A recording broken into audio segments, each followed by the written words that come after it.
तो गाइस, आज हम बात करेंगे एक नई मानवा की, जिसकी शुरुआत में हम देखते हैं एक लड़के को जो अपने ऊपर एक बहुत ही बड़ी डॉल लेके घूम रहा होता है। दरअसल यह बंदा एक सेल का प्रमोशन कर रहा होता है, जिसके बदले में इसको कुछ पैसे मिलेंगे। यह बंदा इस डॉल को लेके घूम तो रहा होता है, लेकिन यह थोड़ा सा शर्मिंदा भी हो रहा होता है और अपने मन में बोल रहा होता है, शिट, मेरी लाइफ की लगी पड़ी है। मेरी उम्र के सारे बंदे कॉलेज या फिर यूनिवर्सिटी में जा रहे हैं। आखिर मुझे यह सब कुछ क्यों करना पड़ रहा है? मैं यह काम सिर्फ इसलिए कर रहा हूं क्योंकि मुझे इसके अच्छे पैसे मिल रहे हैं। लेकिन यह काम मैं सिर्फ तब तक ही करूंगा जब तक मैं अपने कॉलेज का एंट्रेंस एग्जाम पास नहीं कर लेता। उसके बाद में यह काम छोड़ दूंगा। यानी कि इस बंदे का स्कूल तो पूरा हो चुका होता है और अब इसे आगे कॉलेज जाना होता है। लेकिन अभी इस बंदे के अगल बगल कुछ स्कूल के बच्चे होते हैं, यानी कि हाई स्कूल के, जो कि इसके पीछे से हल्के हल्के मुक्के मार के इसको परेशान कर रहे होते हैं और कहते हैं, ये देखो, जब तुम किसी के मुक्का मारते हो तो तुम्हें ऐसे मारना चाहिए, अपने हिप को पूरी तरीके से घुमा के इसके मुक्का मारो। डॉल वाले बंदे को समझ नहीं आ रहा होता है कि आखिर इनकी दिक्कत क्या है, ये इसको परेशान क्यों कर रहे हैं। इतने में ये हाई स्कूल के लौंडे और एक लड़की इसको कहते हैं, ओए, आखिर तू यह काम करने के कितने पैसे कमा लेता है? सच में मुझे इसको देख के काफी ज्यादा दया आ रही है। यह कितनी ज्यादा मेहनत कर रहा है। सच में यह काफी ज्यादा गरीब लग रहा है मुझे। लेकिन क्योंकि यह डॉल वाला बंदा अब कॉलेज जाने वाला होता है, यानी ये इनसे बड़ा होता है, इसलिए वो अपने मन में बोल रहा होता है, ये हाई स्कूल के छपरी साले मुझे परेशान नहीं कर सकते। मैं अब एक अडल्ट बन चुका हूं। ये सारे के सारे वो बदमाश नहीं हैं जो मुझे स्कूल टाइम पर परेशान किया करते थे। इसलिए कम से कम मैं इनका पिछवाड़ा तो थपथपा ही सकता हूं। लेकिन स्कूल के जो बच्चे होते हैं बार बार इसे बस परेशान करे जा रहे होते हैं, वो रुकते नहीं हैं। और ये डॉल वाला बंदा, जो कि आपको लग रहा होगा इस कहानी का मेन कैरेक्टर है, वो कहता है, द 100001, मैं 100001 कमाता हूं। ओ, 1 घंटे के। दरअसल इस बेचारे बंदे को हकलाने की भी आदत होती है और स्कूल के लौंडे इसको देख के कहते हैं, ये तो किसी खराब पीसी की तरह लैग मार रहा है। लॉल वाला बंदा भी इन बच्चों की वजह से ही नर्वस हो चुका होता है और कहता है, तुम्हें पता होना चाहिए कि अब अपने से बड़ों से कैसे बात करी जाती है। तो तुम छोटे बदमाश कहीं के क्या क्या क्या, किसी ने तुम्हें कभी तमीज नहीं सिखाई? लेकिन ये स्कूल के लौंडे की टांग में लात मार के इसको जमीन में गिरा देते हैं और कहते हैं, अबे हम तो सिर्फ थोड़े से मजे ले रहे थे, तू तो कुछ ज्यादा ही चौड़ा होने लग गया है। मुझे लगता है जब यह सोचता होगा तो सोचते सोचते भी यह हक लाता होगा। हां, तुमने सही कहा, यह एक नंबर का गधा है।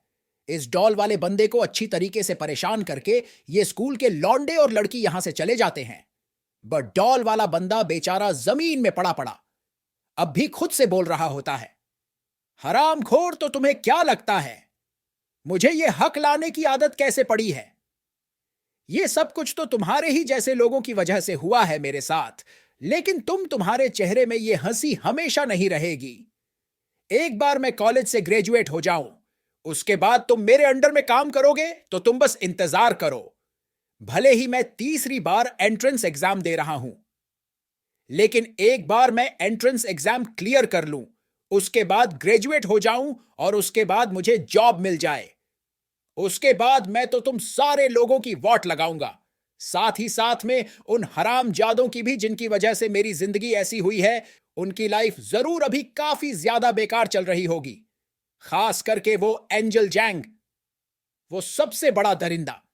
मैं उम्मीद करता हूं कि उसकी जिंदगी अभी बिल्कुल नर्क जैसी होगी। यानी कि इन बंदों ने ही इस डॉल वाले बंदे की जिंदगी स्कूल टाइम पे खराब कर दी थी। इसके बाद जैसे ही यह डॉल वाला बंदा अपनी पेमेंट लेने के लिए आता है, अपने काम के बदले की, और जो बंदा इसको पेमेंट दे रहा होता है वो कहता है, हेलो, मेरा नाम एंजल गैंग है, मैं इस स्टोर का मालिक हूं आज का, जो हमने पार्ट टाइम वर्कर रखा है वो तुम ही हो। मैंने सही कहा ना? यानी कि जिस बंदे के लिए डॉल वाला बंदा अभी काम कर रहा होता है, ये वही बंदा होता है जिसने स्कूल में इसको बहुत ही बुरी तरीके से परेशान किया था। हालांकि एंजल जैंग अब तक इसको नहीं पहचाना होता, लेकिन ये एंजल जैंग का चेहरा नहीं भूला होता और हैरान होकर अपने मन में बोल रहा होता है, आखिर एंजल जैंग यहां पे क्या कर रहा है? क्या ये इस स्टोर का मालिक है? इतने में ही एंजल जैंग के साथ के बंदे भी यहां पे पहुंच जाते हैं और ये सारे वही बंदे होते हैं जो स्कूल में एंजल जैंग के साथ हुआ करते थे और इस डॉल वाले बंदे को परेशान किया करते थे। दरअसल ये सारे के सारे लौंडे और लड़कियां अब काफी ज्यादा अमीर बन चुके होते हैं। ऐसा बिल्कुल भी नहीं होता कि इनकी जिंदगी बहुत बेकार चल रही है। इन सब की जिंदगी काफी ज्यादा मजे में चल रही होती है, खासकर एंजल जैंग की। जैसे ही ये बाकी के बंदे यहां पे आते हैं, इनमें से एक लौंडा कहता है, हे एंजल, तुम्हारे नए स्टोर के लिए तुम्हें बहुत बहुत मुबारक हो। मैं जानता था एक दिन तू बहुत बड़ा आदमी बनेगा। एंजल कहता है, तुम लोग कौन सा कम हो? तुम लोग भी तो काफी सारे पैसे छाप रहे हो। हां सर, सारे के सारे लोग नौकरियां पाने के लिए काफी ज्यादा मेहनत कर रहे हैं, लेकिन वो लोग चाहे कितनी भी मेहनत कर ले, हमारे जितना पैसा तो वो कमा ही नहीं पाएंगे।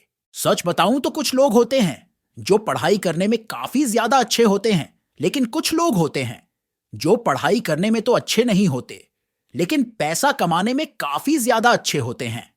और मुझे यकीन नहीं होता, क्लास का सबसे ज्यादा बदमाश बच्चा, यानी कि तुम आज इतने ज्यादा कामयाब इंसान बन चुके हो। और गाइस, अभी आपको यहां पे एक मजेदार बात बताता हूं कि अब तक आपको शायद लग रहा होगा कि ये जो डॉल वाला बंदा है ये मेन कैरेक्टर है इस स्टोरी का, लेकिन ऐसा बिल्कुल भी नहीं है।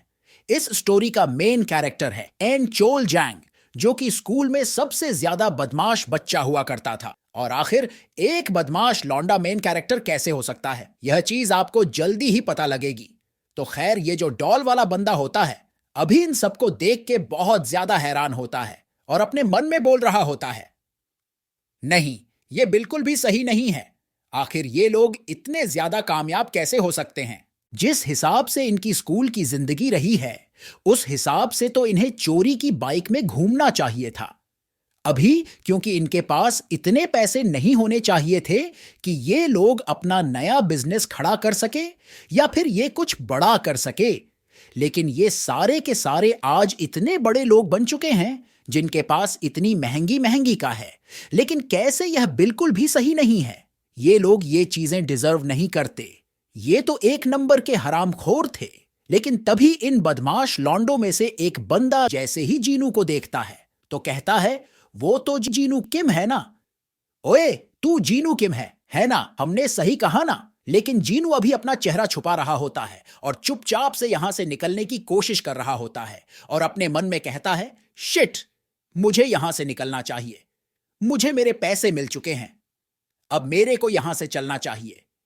लेकिन इतने में ही एंजल जैंग जीनू की टोपी उसके सर से निकाल लेता है और उसका चेहरा ठीक से देख के कहता है, अरे तू तो सच में जीनू किम है।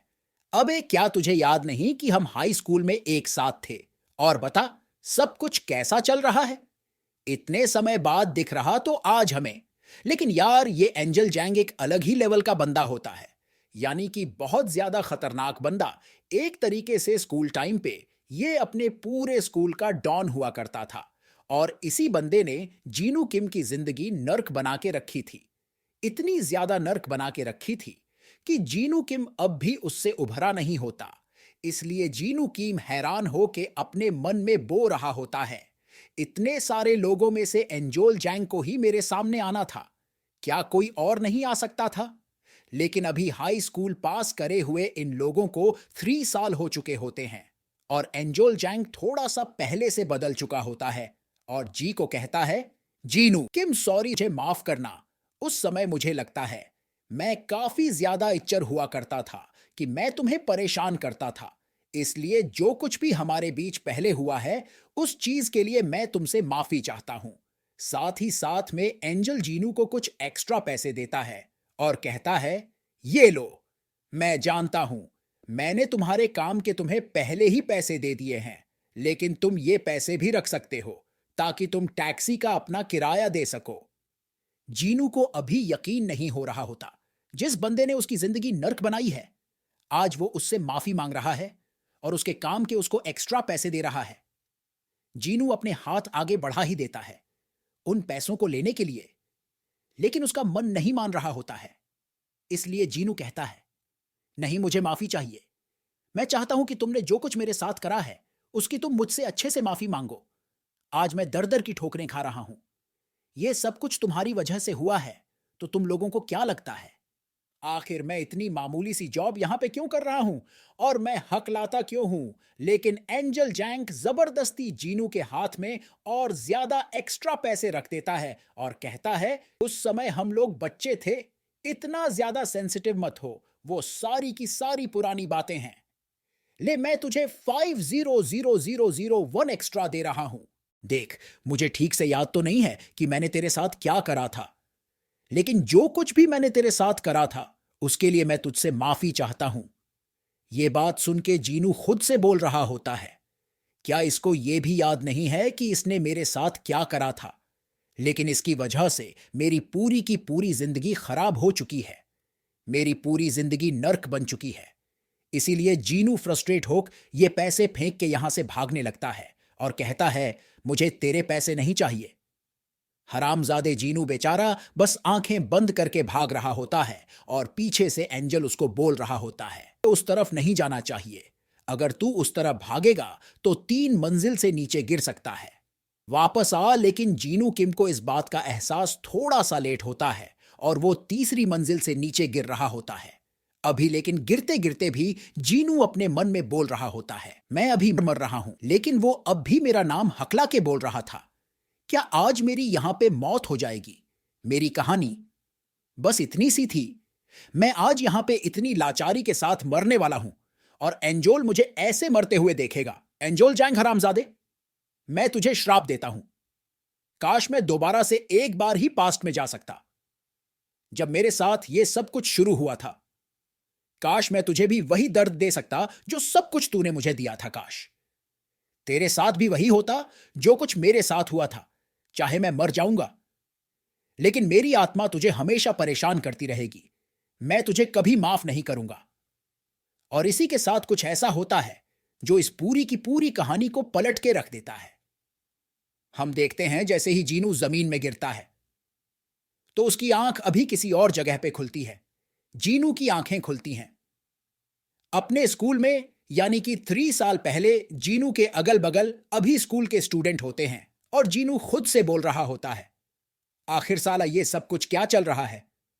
आखिर मैं अभी अपनी होम रूम क्लास में क्यों हूं? लेकिन अभी अभी तो मैं अपने स्टोर के सामने खड़ा था।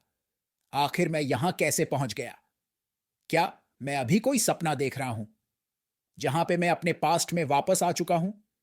इसके बाद हम देखते हैं उन बंदों को जो स्कूल में जीनू को परेशान किया करते थे और अभी जीनू को देख के बोल रहे होते हैं, मैंने कहा था ना, तेरे सर पे हम मुक्का मारेंगे तो तू बेहोश हो जाएगा, हरामजादे। लेकिन दरअसल यहां पे ट्विस्ट ये होता है, जो जीनू पास्ट में वापस आया होता है, लेकिन दरअसल उसकी बॉडी तो जीनू किम की होती है, लेकिन उसके अंदर एन चोल जैंग होता है, यानी कि वो एन चोल जैंग जिसने फ्यूचर में अपना स्टोर खोला था।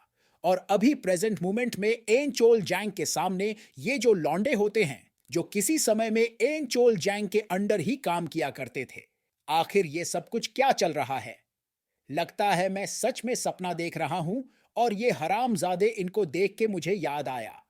ये तो हाई स्कूल में भी कितने ज्यादा बड़े लगते थे, सारे के सारे। और क्योंकि अब ये लौंडे एन चोल को परेशान कर रहे होते हैं, इसलिए एंजोल इनमें से एक के एक रपट मार देता है और कहता है, और कुत्तों, तुमसे मिलके काफी ज्यादा अच्छा लगा।